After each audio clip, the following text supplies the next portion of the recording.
En el canto 11 de la Odisea de Homero, cuando Ulises baja al Hades, el mundo helénico de los muertos, se encuentra con Aquiles y le dice: tú, Aquiles, fuiste en cambio feliz entre todos y lo eres ahora. Los argivos, es decir, los griegos, te honramos un tiempo igual de los dioses y aquí tienes también el imperio de los muertos. Por ello no te debe, oh Aquiles, doler la existencia perdida. Y Aquiles le contesta: no pretendas, Ulises preclaro, buscarme consuelos de la muerte, que yo más querría ser siervo en el campo de cualquier labrador sin caudal y de corta despensa, que reinar sobre todos los muertos que allá fenecieron. Mi querido Rafa, tengo la idea y la sospecha que culturalmente en nuestro siglo XXI y quizás a lo largo de todo el siglo XX, social y culturalmente hemos perdido la dignidad en la muerte. Es decir, ya no estamos acostumbrados a morir como lo hicieron nuestros ancestros.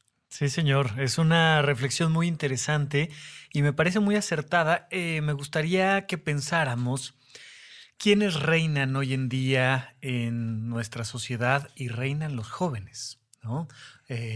Hoy en día los millennials que tenemos este poder adquisitivo y que vivimos este mundo frenético y que venimos siendo empujados por una generación todavía más joven, todavía más despierta, todavía más conectada, nos lleva a alejarnos siempre de la muerte. Recuerdo, por ejemplo, Steve Jobs decía que no le ponía botón de apagado a sus aparatos porque no le gustaba pensar en apagar, no le gustaba pensar en morir. Le gustaba pensar en un stand-by que en el momento en el que necesitas tocas y reinicias. Y nuestra sociedad está muy marcada por esta tecnología, por esta vida eterna, y vives en el Facebook y Michael Jackson sigue sacando discos y tenemos esta manera hoy en día de entendernos jóvenes todo el tiempo. Hay una exigencia hacia las mujeres de ser jóvenes y ser guapas y fértiles, pero productivas, y los hombres tienen que ser atléticos en cualquier edad, y hay un rush por la vida que nos ha alejado del tema de la muerte. Pensar en la muerte requiere de mucha madurez. De hecho, pensar en el futuro requiere de mucha madurez. Creo que uno de los grandes problemas que tiene México es que piensa a nivel político en menos de 6 años. O sea, lo importante es lo que va a pasar los próximos 2 o 4 años, pero no 6, mucho menos 12, ni de chiste 50. Y un país que no puede pensar 50 años adelante es un país extremadamente inmaduro. Los seres humanos te das cuenta cuando alguien es maduro porque empieza a pensar a 10 años de distancia, a 30 años de distancia, cuando se va a morir. Y somos todavía una sociedad muy inmadura. Oye, yo siempre he pensado que la certeza de la muerte debería de ser, más que un drama colectivo, una especie de solaz colectivo. Claro. En el sentido de que todos sabemos que la mortaja es nuestro destino, ¿no? Por supuesto, ¿no? Yo apenas en episodios recientes les decía yo en Supracortical, somos un pedazo de carne afuera del refrigerador que se está echando a perder. Claro.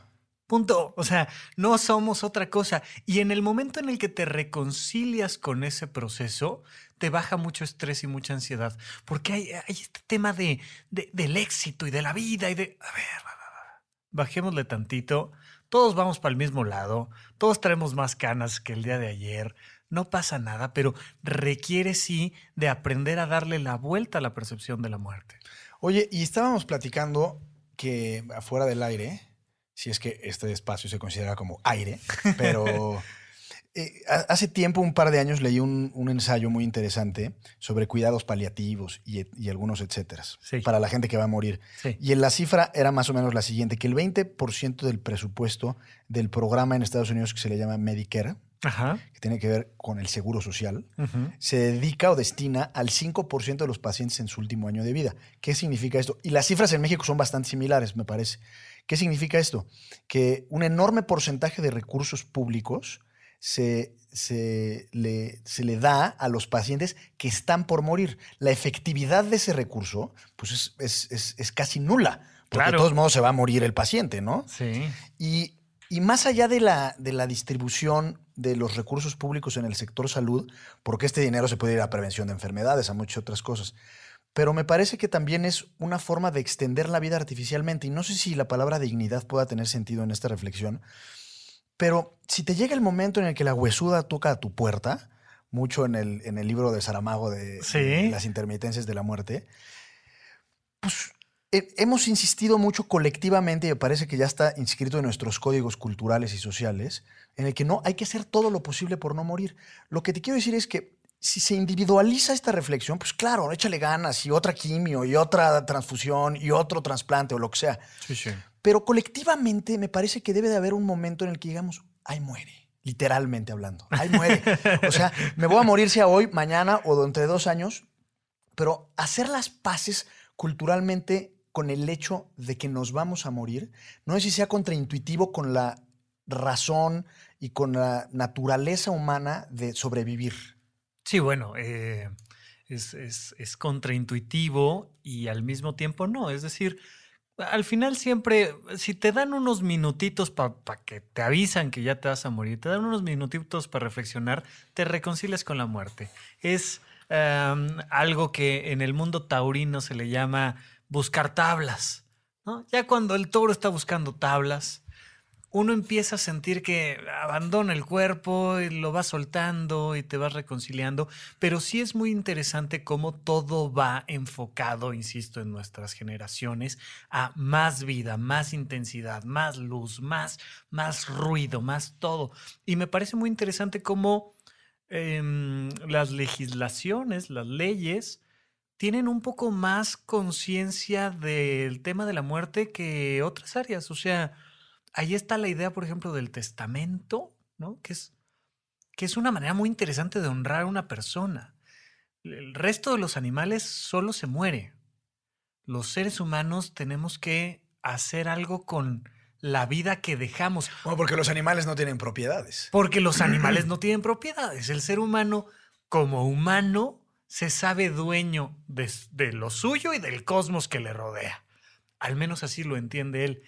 Y nos es muy importante que alguien que ha dejado atrás la vida siga presente en sus propiedades haciendo su voluntad. Y estas voluntades anticipadas y estos testamentos, que me parece a mí muy interesante.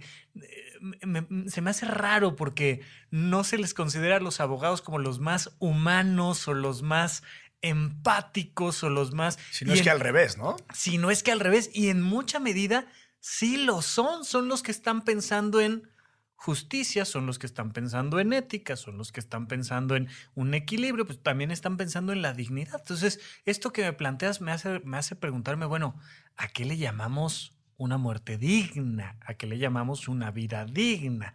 ¿A qué le llamamos un después de la muerte digno con tus pertenencias, con tus nombres, con tu gente? No sé Sí, cómo por lo eso veas leía tú. la parte de Aquiles, porque Aquiles prefería la vida a pesar de cualquier circunstancia de la propia vida. Claro. Oye, Rafa, no lo tenía pensado y no necesariamente es una pregunta que vaya en cruce con Derecho Remix, Ajá. porque no tiene nada que ver con derecho. Bueno, sí, porque sería utilización de sustancias ilícitas. Pero la ayahuasca, el famoso sapito, Sí, sí. digamos que su ingrediente activo es el DMT, lo que llaman la partícula del amor. Y no me sé bien la geografía del cerebro, pero creo que se inserta en la glándula pineal, que está en el cerebro límbico y demás. Ajá. Y dicen que esta gran cantidad de DMT se secreta naturalmente en 2 momentos de la vida. Ujú. En el momento del nacimiento. Bueno, las mujeres creo que en el momento que están dando a luz Ujú. y en el momento de la muerte. Y eso supuestamente es lo que te hace ver, recorrer tu vida. Te lo pregunto desde el punto de vista psiquiátrico. Sí. Bueno, ¿Tiene algo de... vamos por buen camino, digamos que por ahí es la pinta. Evidentemente la gente empieza a mitificar estas situaciones. Ciertamente estas sustancias como el veneno del sapo te dan una descarga intensísima de neurotransmisores, particularmente serotonina, y entonces sí te da una sensación de estar tocando el cielo de alguna manera.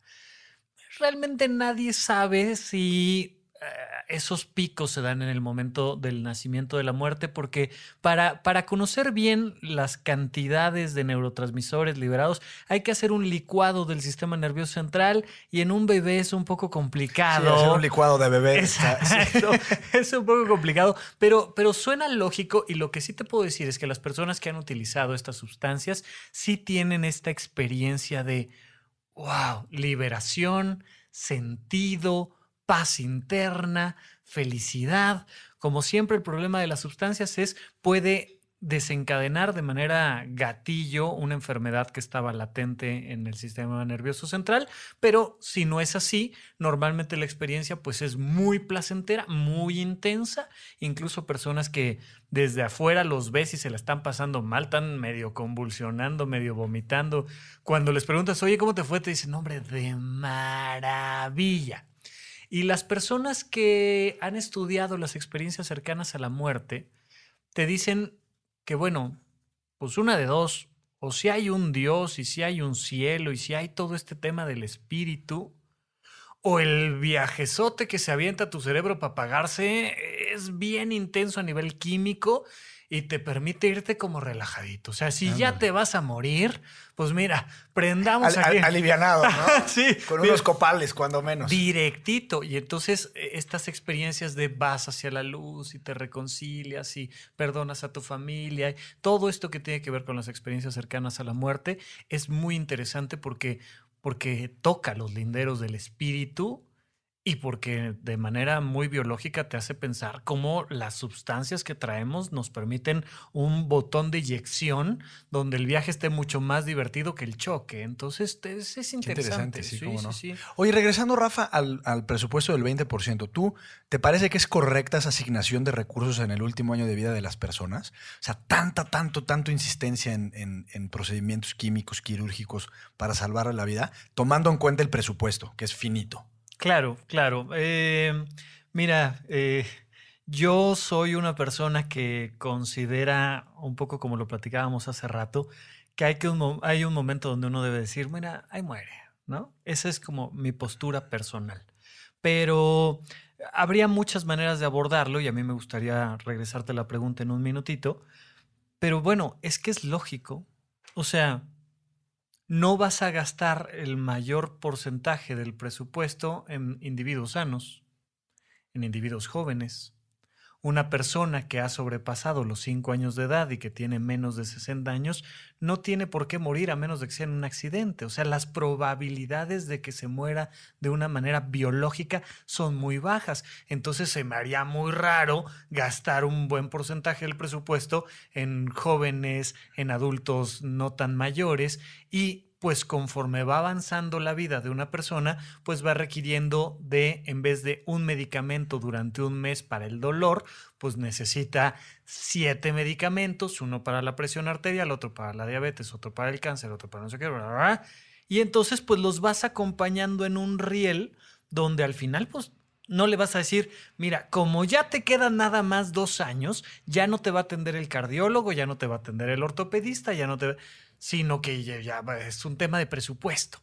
Creo yo que es lógico estadísticamente que conforme nos vamos acercando a los últimos periodos de vida, pues necesitas un colchón antiescaras y necesitas un inhalador y necesitas lentes y necesitas al cardiólogo y un marcapaso. Y entonces me parece más que una decisión gubernamental. Una consecuencia, digamos. Una consecuencia lógica de que, pues mientras más enfermo estás, más le gastas a las enfermedades. Ya sabes que llega un momento, decía mi abuela, la edad de los yo nunca, ¿no? Es que a mí nunca me había dolido la pierna.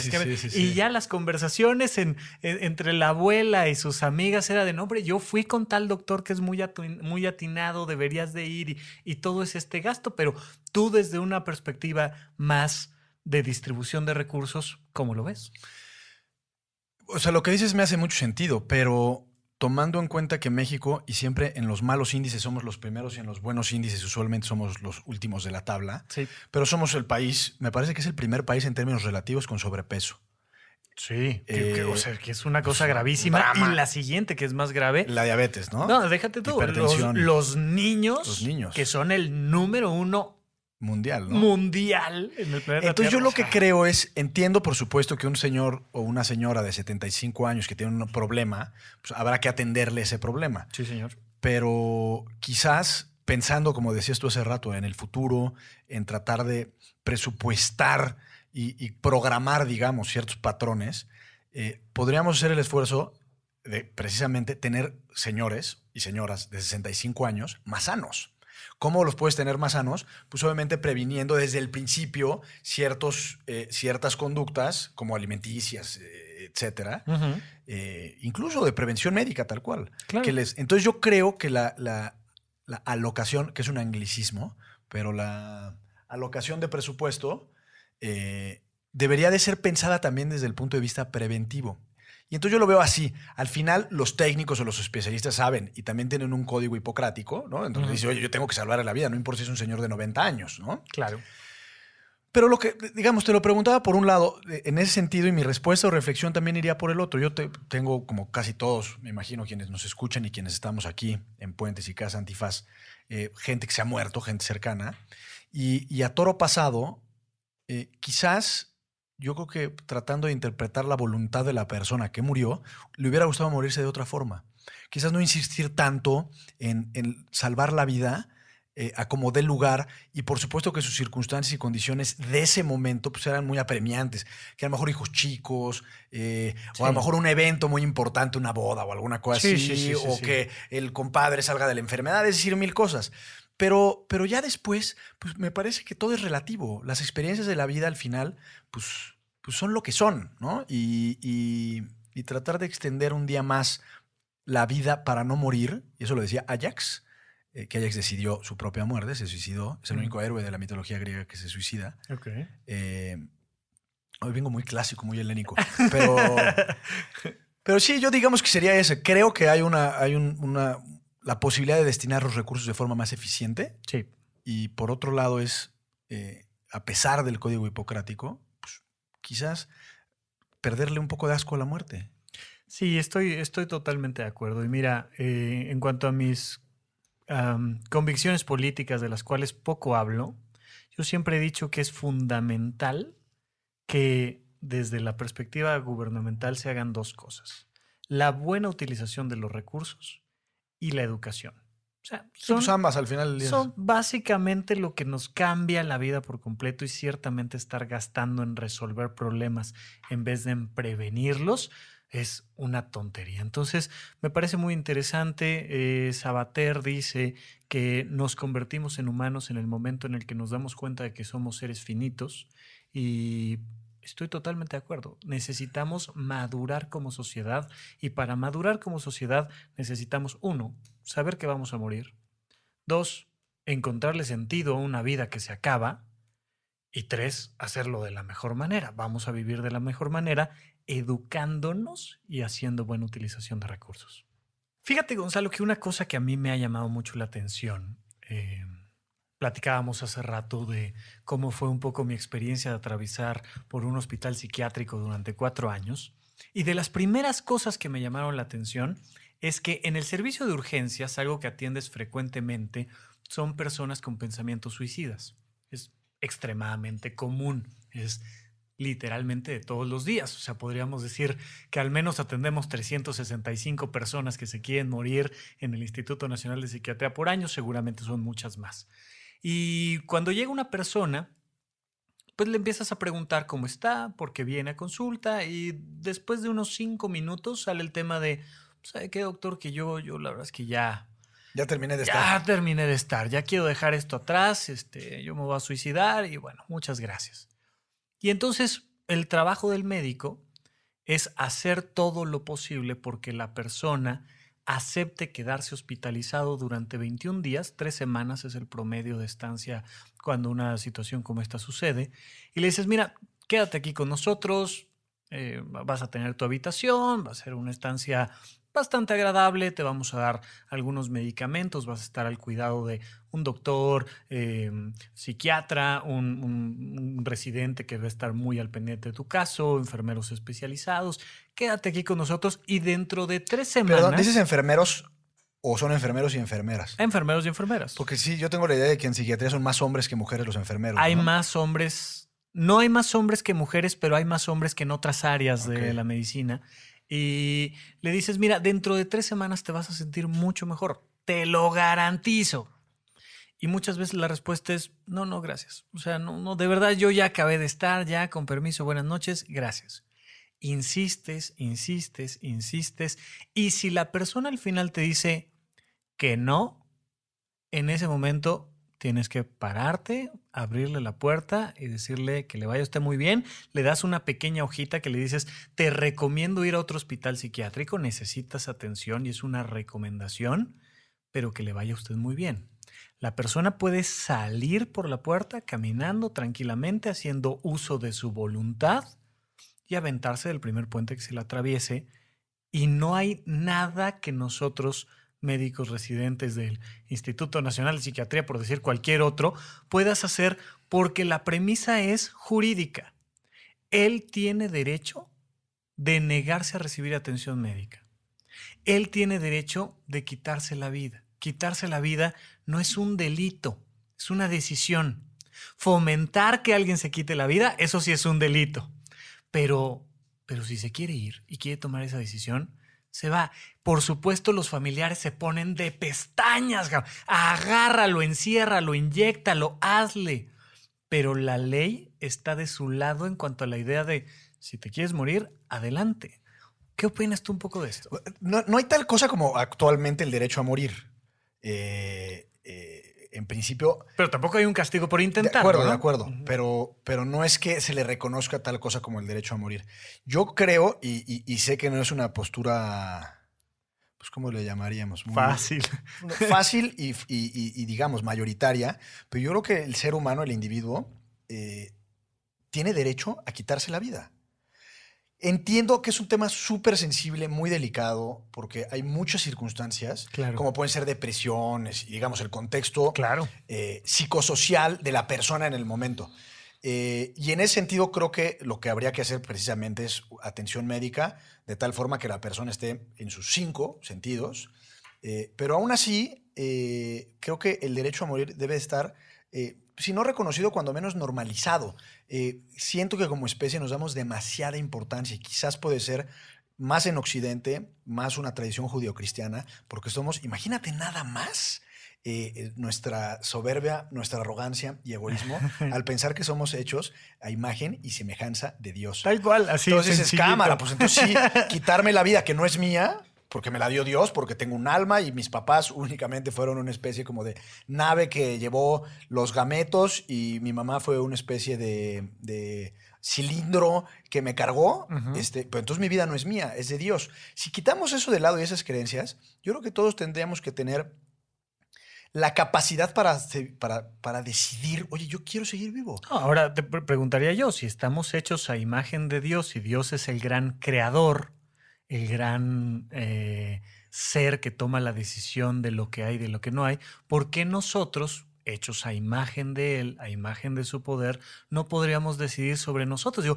me parece que los que están alrededor de nosotros siempre toman demasiadas decisiones y atribuciones y siempre juzgan demasiado, ¿no? Somos muy moralinos, ¿no? Somos muy moralinos. O sea, todavía hoy en día cuesta trabajo explicarle a alguien que alguien decida no tener hijos. Es como, "Oh, ¿cómo? ¿Cómo no vas a tener hijos? ¿Qué clase de degenerado eres? Ahora explícale que quieres tomar una decisión sobre tu vida. Es complicado, ¿no? Hay un caso, no, sin duda, hay un caso muy famoso que se hizo famoso, porque el caso sucedió, yo estoy cantinfleando, hace como 5 o 6 años, en la Alta California. Una chica que se llamaba Brittany Maynard le dio un cáncer violentísimo, muy agresivo en el cerebro. Y entonces la prognosis médica era, te quedan, no recuerdo, pero ponte tú 6 meses a 1 año de vida Sí. y vas a tener un deterioro importante. Y entonces ella dijo, por una cuestión de decisión propia, por dignidad mía, no quiero llegar a ese momento de deterioro, casi digamos que una especie de estado vegetativo. Entonces presentó una especie de juicio o petición a una corte en California y se lo negaron. Dijeron, tú no puedes decidir sobre tu vida. Y en Oregon, en el estado, digamos, en el vecino, Ujú. el que está arribita, ahí sí se puede la eutanasia. Y subió a Oregon y terminó con su vida. A esos son los casos en los que yo creo que hay que poner atención. Cuando alguien decide o no decide seguir con vida. Hay otro, también un caso muy famoso en Suiza, un doctor que se llama Ludwig Minelli, que le llaman el doctor muerte, que tiene una asociación civil que, si no me falla la memoria, se llama Caritas. Y en realidad es el derecho a morir. Cualquier persona sana, no necesita tener un cáncer terminal en la cabeza, puede decir, oye, yo ya no quiero vivir, perfecto, te hacen una entrevista a un psicólogo, un psiquiatra, Sí. a la semana te vuelven a repetir la entrevista para ver si estás bien y demás, y de repente papas tu cóctel. ¿Por qué? Porque decides no vivir. Claro, es una cosa muy, muy interesante cómo hay que pedir permiso para hacer bien las cosas. Es un poco lo mismo que siento yo que pasa con los impuestos. Es más fácil no pagar los impuestos que aventarte todo el proceso de llevar en orden tu contabilidad. Es más fácil de repente decir me aviento por la ventana que hacer el debido proceso, ¿no? Sí. Para solicitarle al gobierno, que por tanto, entiendo yo en este caso, te lo pregunto, es el dueño de mi vida, poderme quitar yo mi vida. Entonces, sí, desde la perspectiva nada más quiero hacer una acotación médica. Como psiquiatra yo siempre tengo que partir de la idea de que si una persona se quiere morir es porque tiene de base una depresión, una condición médica, y yo tengo que tratar de atender algo que asumo que está ahí. Pero estamos hablando ahorita de una persona que no tiene una enfermedad psiquiátrica, no tiene una enfermedad No, pero déjame te pregunto de la enfermedad sí. psiquiátrica, porque creo que ahí sí cambia. Okay. Porque si partimos de la idea de como diría Torcuato Luca de Tena, que se trata de renglones torcidos de Dios, Ajá. Entonces, si hay un torcimiento, que sería la enfermedad o el padecimiento, sí. Entonces digamos que no está en sus 5 sentidos, no piensa con claridad. De acuerdo. Y en ese caso, yo creo que no es que se justifique o no se justifique el suicidio, o decidir terminar con tu propia vida, sino más bien no sería una decisión, a ver cómo lo pondré, como legítima en el sentido que no tienes todos los elementos para tomar esa decisión, porque hay parte de tu cabeza que está nublado, que te estás haciendo ver una realidad alterna, claro. O que a lo mejor te sientes Napoleón en Waterloo ese día y dices, no puedo con la realidad. Con la realidad de haber perdido la guerra contra los rusos. Exacto, ¿no? exacto. Entonces, en ese sentido, creo que no, o sea, coincido, pues. Sí. Eso es un punto que creo que tiene que quedar clarísimo. O sea, nuestra responsabilidad es atender a una persona que no está funcionando adecuadamente, no está pensando bien, no está sintiendo bien.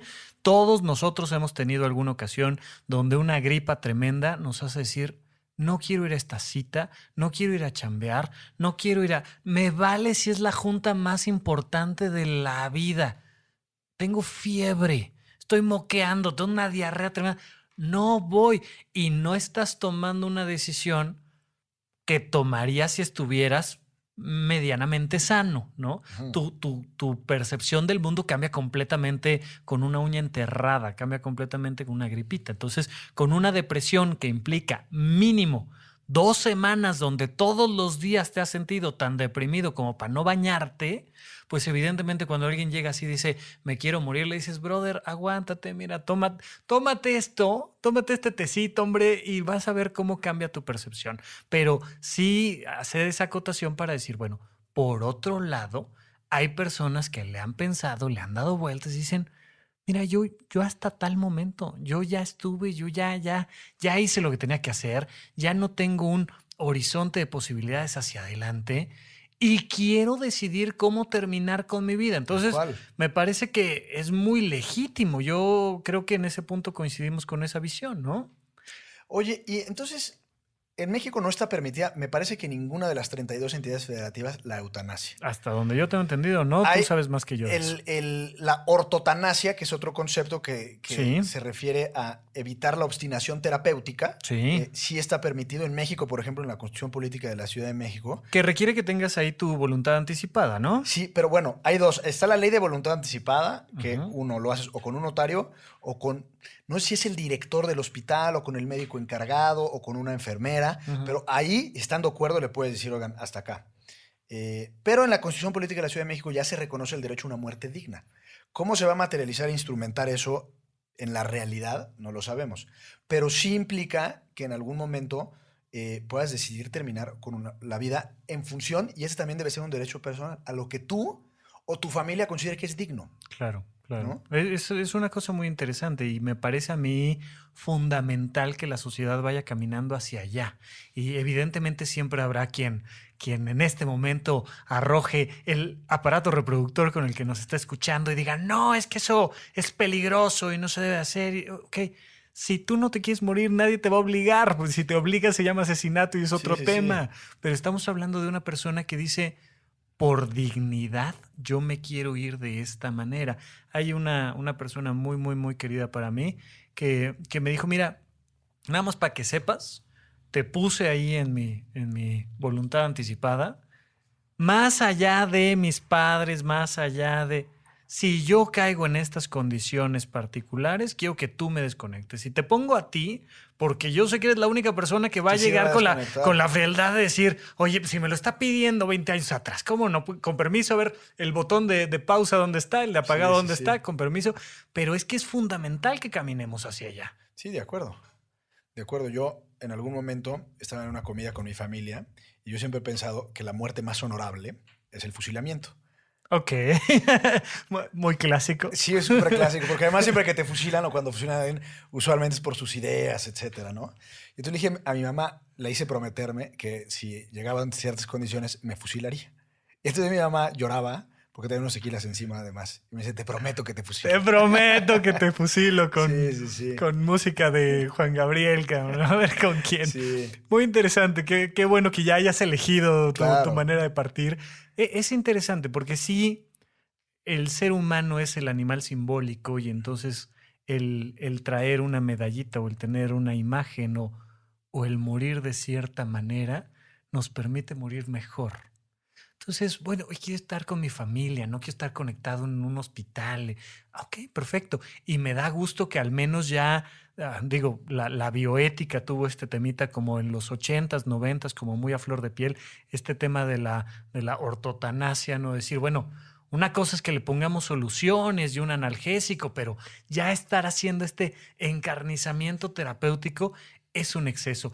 A mí me gustaría preguntarte, una persona que nos está escuchando el día de hoy, que tiene 20 años, 30 años, 50 años, que dice, oye, no lo había pensado, pero creo que tengo que ir haciendo algunos pasos jurídicos para caminar hacia allá y tener una muerte más digna, al menos desde la perspectiva de que un poco la pude planear o prever en sus circunstancias. ¿Qué tendría que hacer? ¿Qué le recomendarías tú a alguien? Yo creo que hay tres cosas. La primera, mucho es una intuición, pero cuando la gente se aferra tanto a la vida es quizás porque tiene muchas cosas pendientes en la tierra, digamos, ¿no? Correcto, sí. En el plano material. Sí.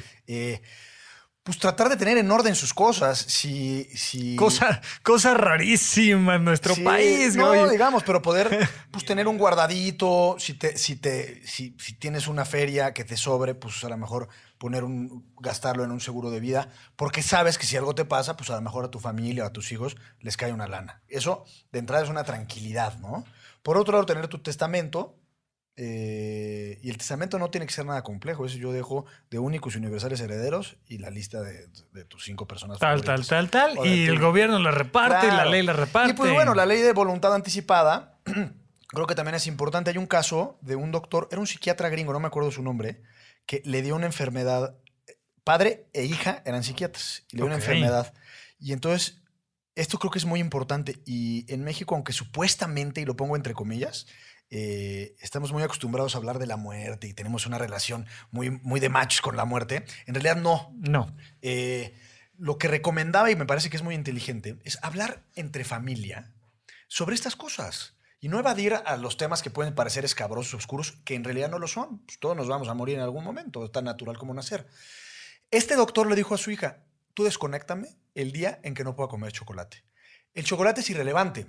Claro. Es la idea de no poder disfrutar algo tan elemental, tan básico, una función tan esencial como comer.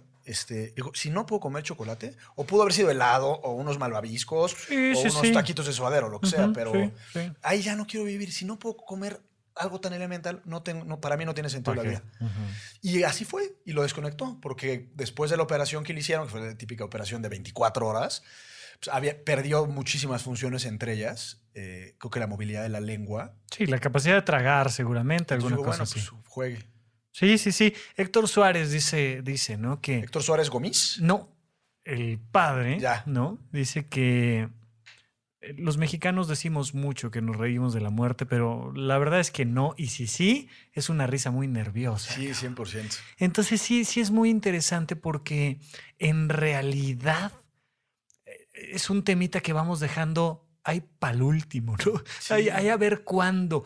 Y nos perdemos la oportunidad de dialogar. Si algo he admirado yo siempre del proyecto de Puentes, es esta oportunidad de decir, dialoguemos Claro. de todo. Entre otras cosas de que nos vamos a morir, porque, spoiler alert, nos vamos a morir todos. Yo que estoy hablando, ustedes que me están escuchando, el gran Gonzalo que está aquí haciéndome el favor de acompañarme el día de hoy, nos vamos a morir y es algo que tenemos que platicar. Y muy probablemente, así como cuando los niños están pensando en cómo van a ser cuando sean adultos y trabajen, probablemente el día que llegue el momento correcto sea una circunstancia muy diferente. Pero al menos hay que irlo platicando. Claro. No hay que tenerle miedo a ningún tema, ¿no? Yo, fíjate que a mí el tema me gusta por lo siguiente.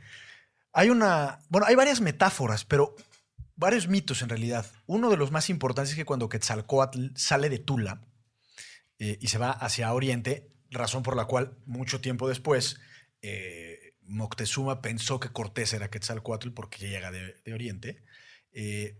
Dicen que se emborrachó y se acostó o tuvo relaciones sexuales con su hermana y demás, pero hay un mito que lo cuenta Patrick Johansen, es un historiador francés que está en el Instituto de Investigaciones Filológicas de la UNAM, y dice que Tezcatlipoca y Quetzalcóatl siempre fueron la dualidad, digamos, como la historia de esos dioses es la historia del universo, pero que en un momento llega Tezcatlipoca con Quetzalcóatl y le enseña un espejo y le dice una palabra en náhuatl, Ximiximiti, que en español significa, al igual que en el oráculo de Delfos, conócete a ti mismo. Y el conócete a ti mismo es justo lo que decías hace rato, es la capacidad de comprender tu finitud. Más allá de entender conceptos abstractos e ideas complejas, es que eres consciente de tu tiempo y que tu tiempo va a acabar.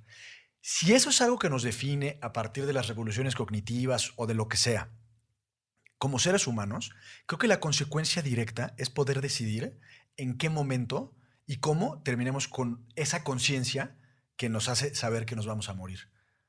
No sé si la conciencia termine cuando moramos, pero cuando menos lo que nos parece indicar es que sí. Y entonces, si somos conscientes de nuestra muerte, ¿por qué no podríamos decidir, o sea, me parece tan evidente decidir sobre nuestra propia muerte?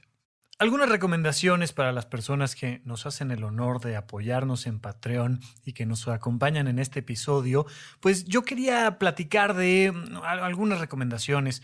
Por supuesto, el libro tibetano de los muertos y el libro tibetano de la vida y la muerte, para empezar a meterse ahí un poquito de manera muy filosófica al tema, esta idea que tienen los tibetanos de que morir es la chamba más grande de la vida. O sea, ahí vienen los grandes exámenes y vas a pasar por una serie de pruebas y dependiendo de cómo estés preparado para ellos, vas a salir victorioso del otro lado. Y la película Mar Adentro, ¿no?, donde reflexionan bastante sobre el tema de la eutanasia y el derecho a morir y hacen ahí algunas argumentaciones muy interesantes. ¿Tú qué tendrías para recomendarnos, Yo Gonzalo? tengo varios libros literarios. Ya lo referí, el de José Saramago, que aunque José Saramago lo critican mucho los escritores culifruncidos, llamémosle así. Es un enorme escritor, no por nada se ganó el premio Nobel, y tiene un libro que se llama Las intermitencias de la muerte.